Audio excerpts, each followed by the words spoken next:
Well, good morning, everybody. Happy Saturday. You're listening to the RepcoLite Home Improvement Show, sponsored by Benjamin Moore. The Shoe, sponsored by Benjamin Moore. I don't know why I said it that way. I was trying to be sophisticated, I guess. Maybe using, sophisticated accents. It's just the same old RepcoLite Home Improvement Show, so don't get all excited. Anyway, before I get into the real meat of the show, the really, really good stuff, I do have a quick thought to share. It's just something rattling around in my head this week. You know how they say that there are no dumb questions, right? We've all heard that, and we know that's not entirely true, right? You know, I encourage everybody out there. I encourage my kids, myself, ask questions. You know, it's how we grow, it's how we learn. But let's be honest, some of those questions, they're pretty boneheaded. They're pretty dumb. And maybe part of the process, the learning process, is just asking a question and then learning how to be laughed at when the question is dumb. You know, that's still good. It's good to learn. Anyway, case in point, this is what I want to get to. I was at the library the other day, minding my own business, you know, just perusing the area and looking at all the books on the shelves. And as I happened to pass the main desk, I overheard a young guy walk up, and in a very clear and very loud and public voice, he asked this question. He said, "Excuse me, but do you have a policy about people taking books, you know, into the bathroom? Because I'd really like to read this one, but I don't want to break any rules." Well, I froze mid-stride because I thought this was comedy gold waiting to happen.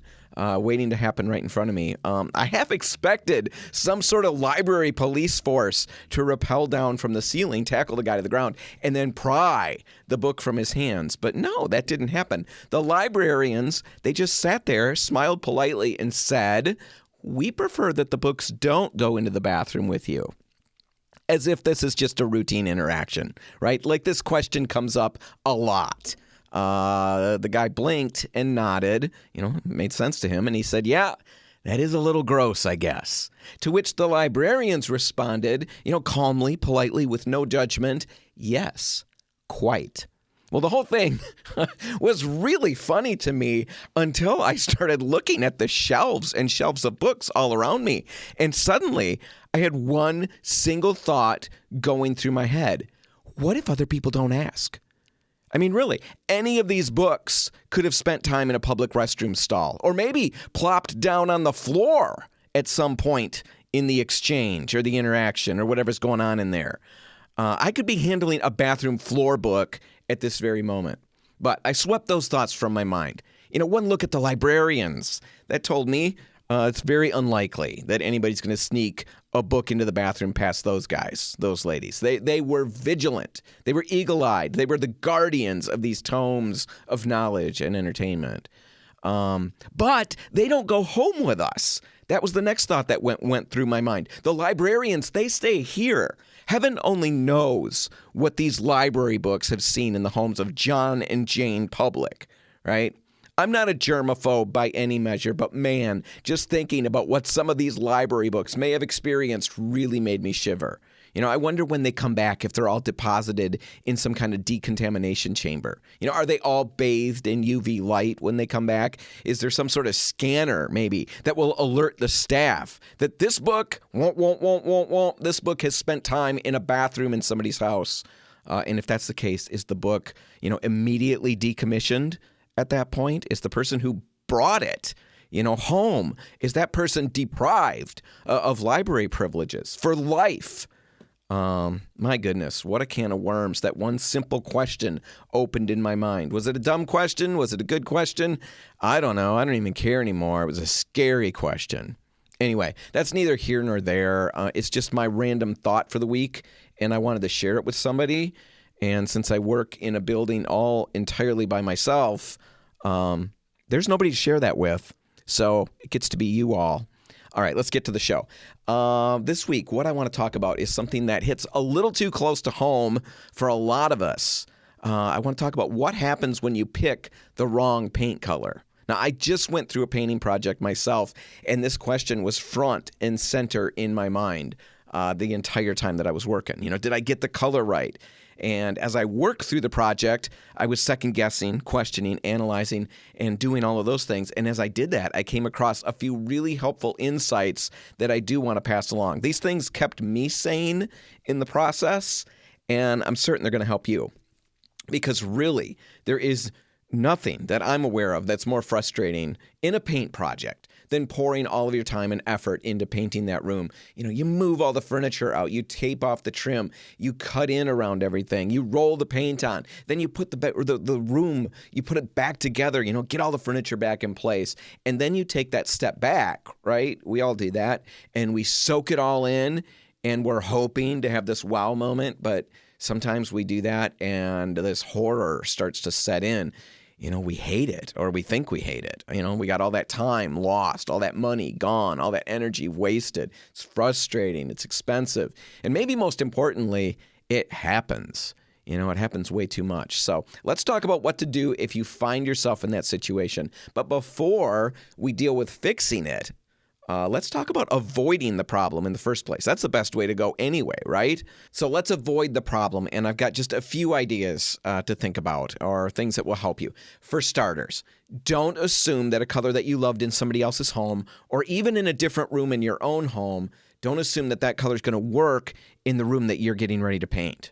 All right, our homes are all different, and even room to room in your own home, the lighting isn't the same. On top of that, the woodwork is sometimes different. Furniture is usually different. The art on the walls is different, and all of those differences can have a dramatic effect on your perception of a color. For example, my daughter's room is a wonderful pale yellow. It's a soft color that looks absolutely great in her west-facing room. I really, really like it in there.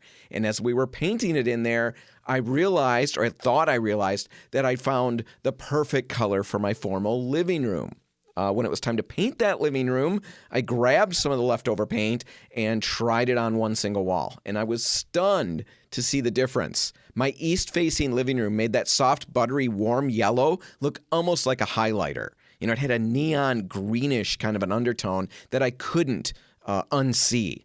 Even though I work with color on a daily basis, I was still surprised to find out how different that color looked between the two different rooms. So my first tip, again, don't assume that since a color worked in another room or somebody else's home, that it's going to be perfect and wonderful in your space. That's the first tip. Second tip is related, and I'm sure you've already clued into it because you're a smart audience. Sample the color every single time. If you have paint that you believe is going to be the perfect color, like I did, roll some on before you order boatloads, boku, large amounts of it. Don't order large amounts of it until you've sampled a little bit. If you're working with color chips or computer renditions of a color, make sure you actually get your hands on some of the paint. So narrow down your choices until you've got one or two front runners. And then once you've got it to that point, buy one or two Benjamin Moore color samples. They're right around $6, something like that, and they'll give you enough actual paint to roll the color onto a foam board or even onto your wall. Do that and then check that color out in different lighting situations. Check the color out for a while in natural light versus artificial light, in the morning time versus evening, and so on. Check it out near your furniture, your flooring, your trim, all of that. And when you do this sampling, make sure you're using at least 2 coats, especially over another color, just to make sure that what you're seeing and what you're sampling and what you're, assessing, make sure that that's actually the true color. And finally, remember that color is contextual. Now, what I mean by that is that the other colors that surround your color can influence its appearance. This plays out when you roll a new color onto a wall that's already painted with a different color.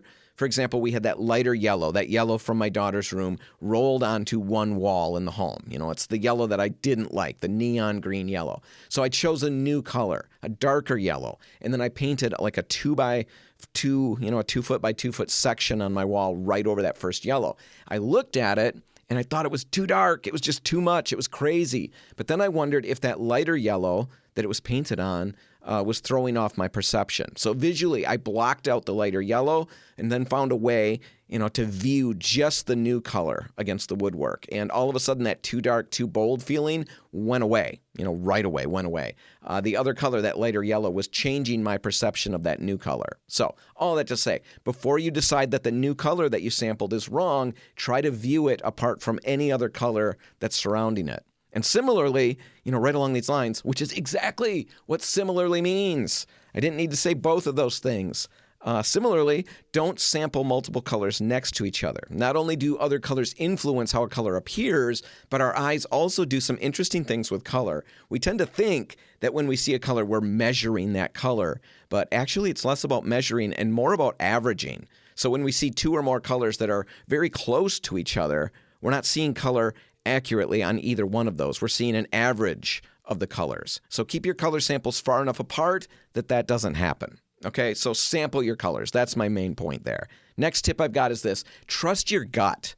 When I painted that first yellow onto the wall, the neon green, highlighter yellow, just to sample it, my first thought when I did that was that it was too greenish. Something was off. I was bummed about it because I thought it was going to be the right color. And I wasn't big on starting the search over. And so I sat with it for about a week or two, hoping that it would get better. And in some lights, at some times of day, I kind of liked it. And I found myself really, really trying to convince myself that it was good.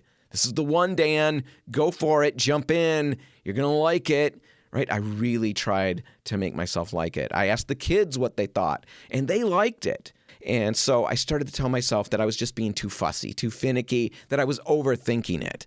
But there was this nagging idea that it was just the wrong color. You know that feeling when you're in it, when you're having that feeling. You know what I'm talking about. Do not disregard that feeling and plow ahead with a full paint job. No matter how frustrating it is to go back to the drawing board, and start over trying to find a new color. That's frustrating, but it's way better than going through the work of painting a room and then hating the results and then still having to go back to the drawing board, find a new color, and all of that. So if you have misgivings about a color, a sample that you put on the wall, make a switch, or at least take a little longer to debate whether this is the right color. Your gut isn't usually wrong on these things, so listen to it.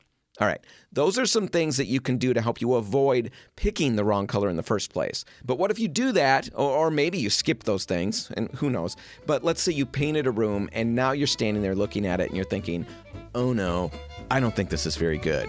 If that's your situation, what do you do? Well, we're going to get to that next. Stay tuned.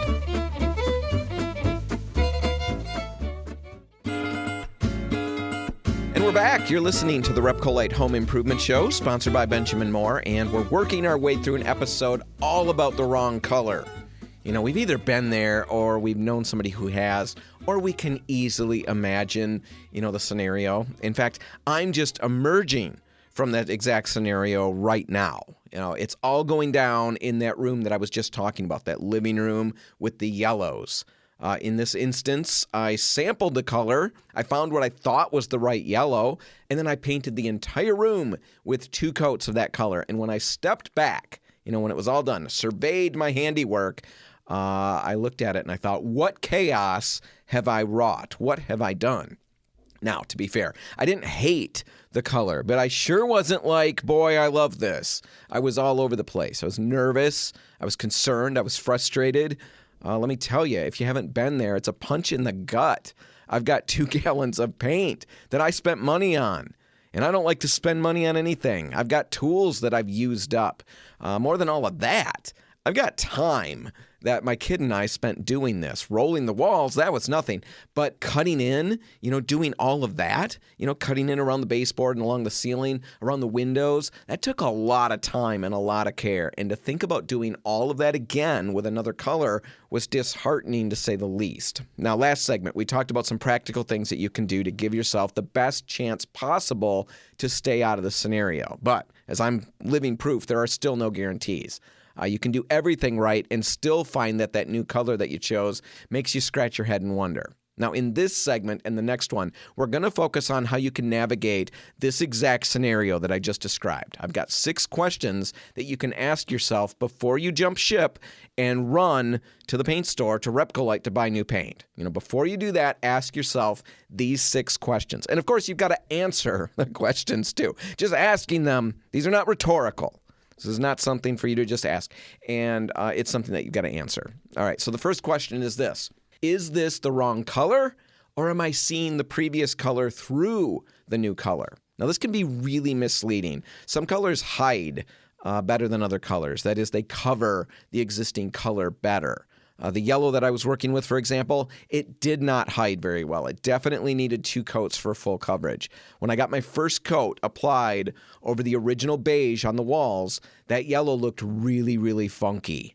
A second coat completely hid the beige, and I was finally able to see the true color, for what it was.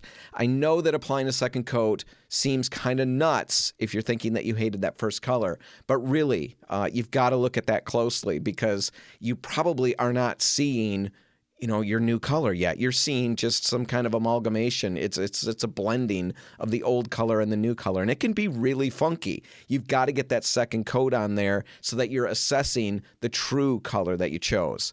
If you switch right now and go get new paint, it could take you off in the wrong direction. So make sure you're seeing a good sample of the new color. That's the first question. Second question is this: is it the wrong color, or is the chaos of the room making it look that way? And what I'm getting at here is this: there's no way to truly see how a color looks in a space if the space is completely torn up and filled with all the trappings of the paint job. When I finished my second coat, I was looking at the walls and taking it all in. But there was no way to judge that color accurately until the drop cloths were picked up, the window treatments put back in place, the furniture brought back in, and the art hung back up. I had to make it a room again, really, before I could see what that color was going to look like. And the same is true for you. And I get it. It's really tempting in certain instances to want to strike while the iron's hot, so to speak. The room's torn apart. I'm in my painting clothes. I don't like the color, and I'm in a panic. You guys have to do you, but really, when you think about it, jumping into panic-induced action and rushing out and getting new paint at that point, or adjusting your color or whatever you end up doing, just so you can keep painting, is not the best step. I'd encourage you to put the room back together, give it some time, and just let it cook. Now, for one thing, once it's back together, you may find that you like the color. For another thing, and this is really important, so don't miss this, successful painting is just as much about mindset as it is about skill and technique. If you're frustrated, if you're stressed, if you're tired of it, sick of it, all of those things, whatever, that is not the time to start applying another coat of paint. It's not the time to rush out to the paint store and pick a new color. When you're in that mindset, you're going to cut corners. You're going to make bad decisions. You're going to do sloppier work. You just want to be finished. And that's not the path to a great paint finish. So my general advice would be this: get that second coat of paint on, and even if you're unsure, put that room back together. Deal with that next coat of paint on another weekend, another evening, sometime when you're fresh and ready to tackle it. All right, the third question that I've got is this one. Is my color wrong, or is it maybe the lighting that's the problem? Now, we talk about it on the show all the time, but lighting can dramatically change the way a paint color looks. Cool LED bulbs, for example, those with a bluish, kind of a bluish tint to them, they can make warm beige colors look drab, a little bit gray, a little bit dreary. On the flip side, warm incandescent style bulbs, they can make cool blues look muddy or greens look a little bit funky. So before you run out to repaint and get new color and all of that, take a moment to consider your lighting. What kind of bulbs do you have in the room? Are they LED, CFL, halogen, incandescent? And what's the temperature rating of them? Check that Kelvin rating on the box if you've got the box. Try swapping out a few bulbs and just see how that impacts the space and the color. The bottom line is this: paint and light are kind of like partners in all of this. Don't judge one without at least considering the other. Sometimes, this is wonderful when it happens. Sometimes a $10 change in light bulbs is all it takes to turn a bad color into something that you really do love. So keep that in mind. Ask that question and, of course, answer it. Okay, that's 3 of my 6 questions. We're going to take a break, and we're going to get to the other 3 questions on the other side. Stick around.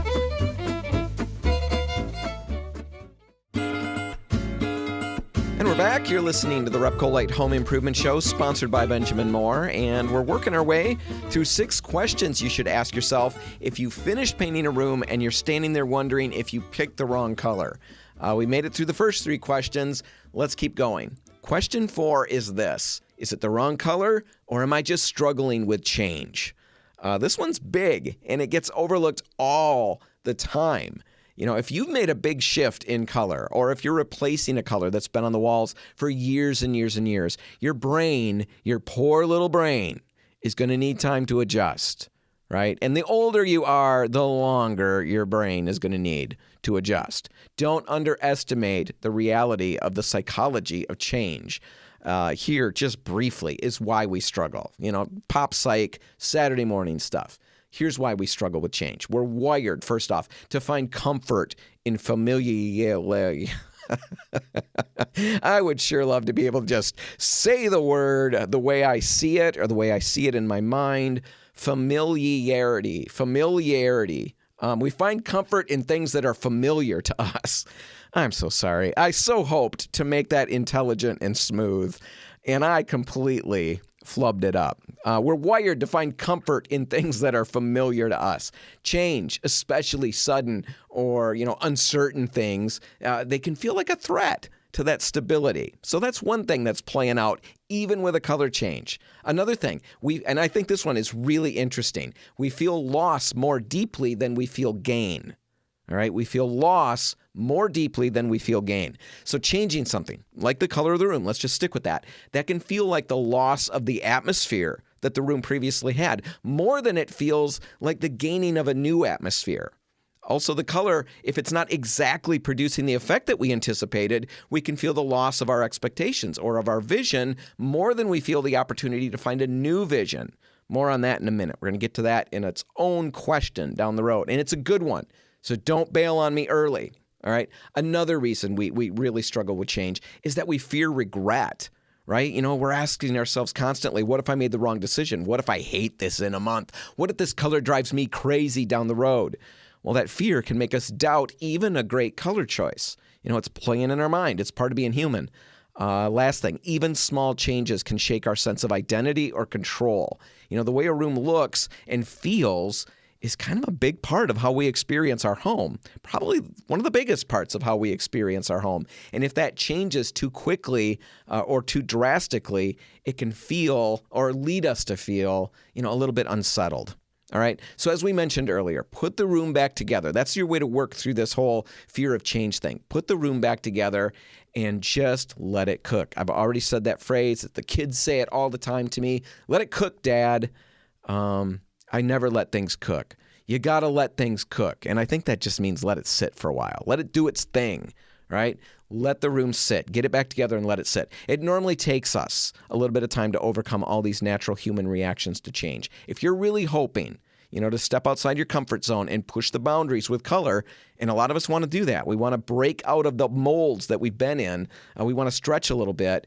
If that's you, if you're really wanting to do that, you're going to need to be prepared for how your brain wants to handle change. So give that new color some time. Give yourself some time. Take yourself off of this self-imposed, timetable. We always create these timetables that this room has to be done, by this day, or it's going to be done by that day, and that stresses us out. Now, sometimes we really do have timetables. People are coming to visit or whatever. But a lot of the times, they're kind of just things we've put on ourselves for no real reason other than I think we like to have deadlines and timetables. So take yourself off of that timetable if you can. Ease up, take your foot off the gas, and just relax a little bit. You might find that you love this change after you've given your brain a little bit of time to adjust. All right, that's question number 4. Question number 5 is this one. Is it the wrong color? Is it the wrong color, or is the rest of the room wrong? Is it the wrong color, or is the rest of the room wrong, is how the adults in the room would say it.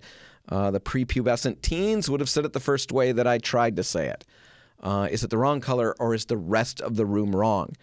This doesn't apply in every case, and it's a little bit weird, but here's what I'm getting at. If you've got a beautiful space with furniture and art that you love, things that you're keeping, and the wall color isn't working, then yeah, you probably have the wrong color. You're going to need to change that color. That's obvious. But often, we paint a room knowing full well that we're not fans of the furniture or the decor in that room. That's where I'm at right now. I've got that living room that I've been talking about, that yellow living room. And when I put the room back together, it looked better, but my gut reaction was, I'm still not sure that this color's working. So I'm letting it sit, I'm letting it cook and all of those things. But as I sit with it, the more I'm realizing that I don't think it's the color that's the problem. It's the couch. It's the chair.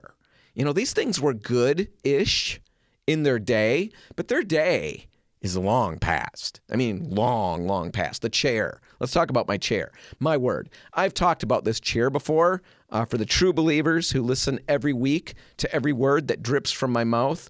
I've talked about this chair before, and I'm kind of a little bit embarrassed to bring it up, but not really, because these things crack me up. My cheapness cracks me up. My decisions crack me up. My chair, my favorite chair in the whole wide world is pleather, right? Pleather. It sounds fancy. It just means fake leather, plastic leather, fake leather. It looked like leather a long time ago, but the leather-like stuff on it, it's coming off in huge flakes all the time and everywhere. I first noticed it when I had black stuff, falling out of my hair in the shower. And the minute I saw that, being being an incredibly reasonable person like I am, I assumed that these black things were lice babies. That's all I could think, lice babies. I found out later they're not called lice babies, but little baby lice. I didn't know what lice even looked like. I just remember standing in the shower thinking that I'm going to have to be dipped in some sort of pesticide vat to kill the lice babies growing rampant on my head. I've never had lice. The kids never had lice. The experience was very, very, very scary, very disconcerting. It was a dark mystery that I had to try to figure out. Anyway, you can guess how relieved I was to discover that it wasn't lice at all. It was just my favorite chair falling to pieces, as I would sit in it. So anyway, back to my room. When I pushed that ratty old chair back in place, it helped make that room, kind of feel like a room again. There was a chair in the spot where there's supposed to be a chair, but that chair really didn't vibe, with the color on the wall. Fortunately, before I could repaint everything, one of the kids said, it's the furniture that blows in here. It's not the wall color. And when I started thinking about it from that point of view, I realized he was right. All of these pieces that I've got, they're already on my replace eventually list anyway. And I realized if they were gone and newer pieces were in their place, well, the wall color most likely would be fine, if not great. Now, I understand replacing your furniture and accessories, if that's not an option for you right now, then yeah, like I said earlier, you might need to adjust that wall color. All I'm saying with this question is don't toss out your vision just because it's clashing with pieces that you maybe already plan to change out. Maybe this is just the cue that you need to move those changes up the priority list. All right, last question I've got for you. Question 6 is this. Is it the wrong color or was your original vision wrong? This one is my favorite of all of the questions, and I love it because it encourages us to shift, our perspectives, to let go of expectations, and maybe, hopefully maybe discover something even better than what we had planned. Now, earlier when I was talking about change and why we resist it, I mentioned how we sometimes can see a new color, for example, and feel the loss of a vision or an expectation. We see this new color, and even when the room is put back together, we realize it's just not the vision that we'd originally intended, and we feel a sense of loss and frustration over that. But what if the color itself isn't wrong? What if your original vision just wasn't the best one? What if the new color is giving you an opportunity to go in a better direction? I know it's a little bit weird to think about, but personally, some of my favorite creative achievements have come about from accidents or unexpected changes.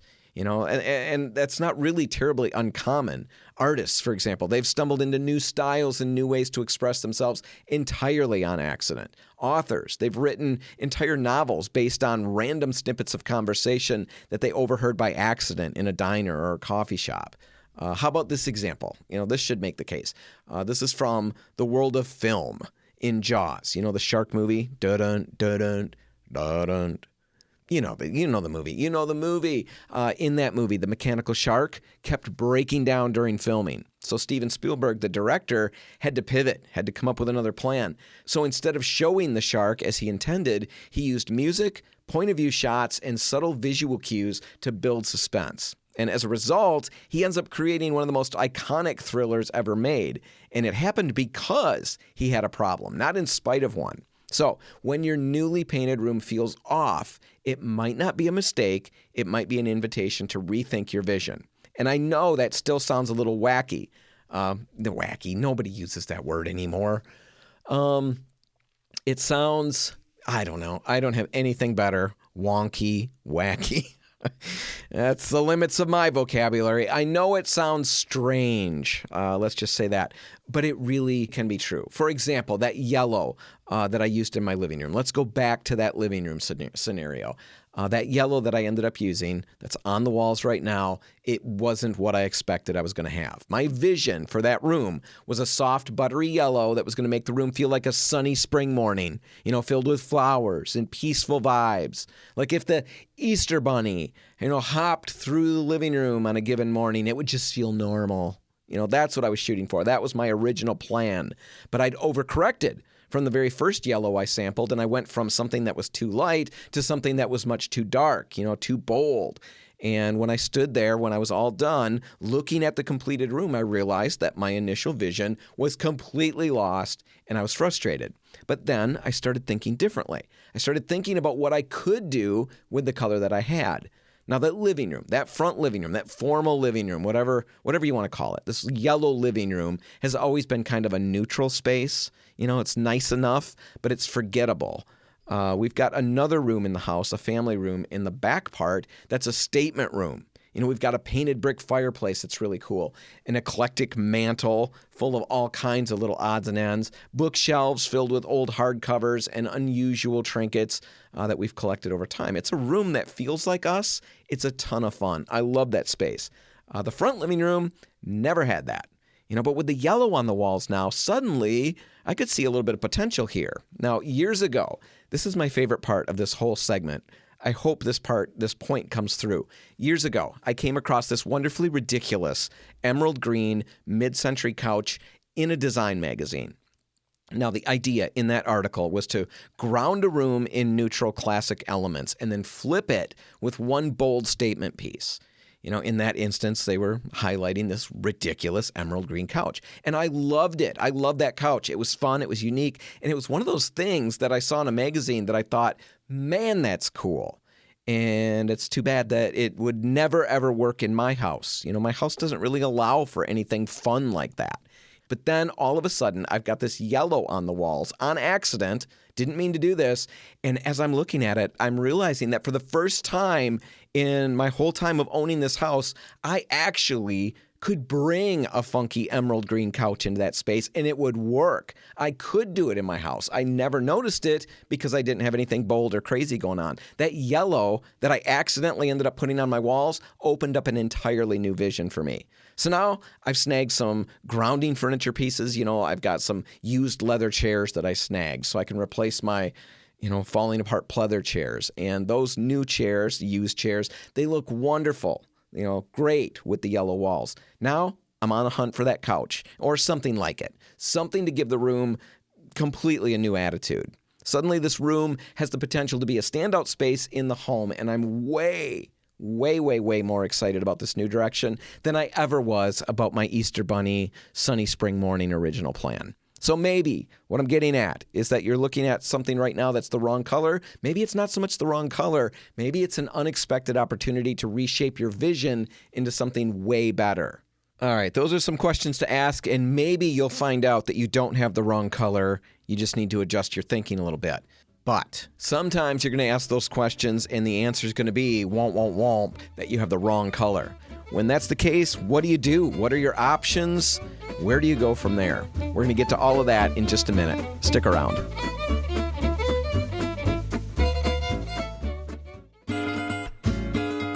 And we're back. You're listening to the RepcoLite Home Improvement Show, sponsored by Benjamin Moore. And today's been all about talking about color, specifically talking about what to do if the color you painted is possibly the wrong color. You made a mistake.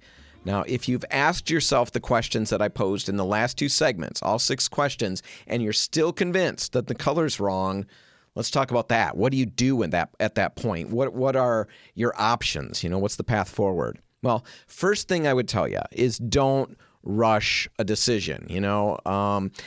Something that I mentioned earlier in the show, I think I want to bring back up. Painting is just as much about a mindset as it is about technique. If you've decided that the color that you put on the walls isn't working, you're probably going to be tempted to run back to the store, grab a different shade, a different tone, and get it all fixed right now. Get that new paint on so you can go to bed feeling like you've got that room, exactly where you want it. But usually that's not the best move. The best thing you could do is probably take a breath, take a break. You already made one mistake. That's fine. It happens. But don't compound it by rushing into another one. So slow down. Let yourself rest. You're going to choose better colors. You're going to paint better when you're fresh and you're thinking clearly. So first thing I'd say is just don't rush it. Slow down for a second. Now, the second thing is that sometimes we can adjust the color. If you've got leftover paint, bring it in. Most of the time, there's a good chance that we can tweak the color. We can make it a little bit warmer, a little bit cooler, a little bit lighter, a little bit deeper. But with that said, here's what you need to know. If you've got a full gallon, we can usually, or a full quart, a full container, we can usually adjust the color and still maintain a formula that we can repeat, down the road for later gallons. That's ideal. If the can that you've got is partially full, we can still tweak that color. But if you love the result and you want more, we're going to need a wet sample in order to rematch it. We can't create a repeatable formula from a partial can alone. So keep those two things in mind. And then here's something that a lot of people don't realize. The base paint that we use to make your color, that is going to affect how much we can adjust it. Light colors, for example, are tinted in bases that contain a lot of titanium dioxide. That's the white pigment that gives them brightness and hiding power. Dark colors, they're mixed into bases that have very little or no white pigment at all. None of that titanium dioxide or very little of it. And that allows us to push those colors deep and make them rich and saturated and all of that. Because of that, it's tough to take a light color and make it much lighter. It's kind of already at its limit, and just adding white colorant isn't going to really, do a whole lot. It's hard to darken it dramatically as well because it's got all that white titanium dioxide already in it, and it's fighting against the colorant that we throw in. Dark colors, on the other hand, they can be lightened a bit, but they do tend to shift in tone. Think about lightening a deep red, and you're probably going to end up making it, pushing it towards the pinks.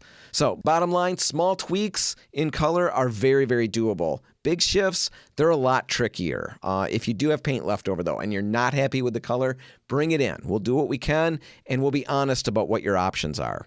Third thing to keep in mind is this. Maybe the color doesn't work in the room that you're working in, but maybe it could work somewhere else. So think about that. Maybe a bathroom, basement walls, a closet, a garage, something like that. Don't count the paint as a complete loss until you've really thought about all the spaces that you've got, and maybe you could find a place for it there. Now, I know picking the wrong color really, really stinks. I've been there. It's really disheartening, really frustrating. But as we wrap this up, let me leave you with a couple final thoughts. First off, if you're not changing the color dramatically, the color you picked, the new color that you need in that space isn't that different. If that's the case, repainting usually isn't going to be as bad the second time. You've done the hard prep. It's going to go a lot quicker than you think it's going to. So rest in that confidence a little bit. And then the last thing I'd say is this too is going to pass. Right now it feels huge, this mistake. Wasted time, wasted money, disappointment, all of that. But really, in a few weeks or months, the moment's going to fade. Maybe you'll even be laughing about it someday. Maybe you won't, but the bitterness, the bite of it all is going to fade. You're going to forget how frustrated you were. You're going to move on. We've all got that one project or more that we had to do twice. This one just happens to be yours. So go a little easy on yourself. It will, the pain will go away as time goes by. Time heals all wounds, even poor color choices. All right, at RepcoLite, remember, we've got color experts in every single store. So if you are struggling with a choice, bring us your fabrics, your cushions, your artwork, whatever you're working with. Bring photos. We've got an eye for color, and we've got the experience to help you narrow everything down. All right, that's all the time we got. That's going to do it. We're going to wrap this one up. If you want to catch it again, you can find it online at repcolite.com. Whatever you do today, make sure paint's a part of it. And remember, your next project is way easier than you think. Stop by any RepcoLite location and let us help.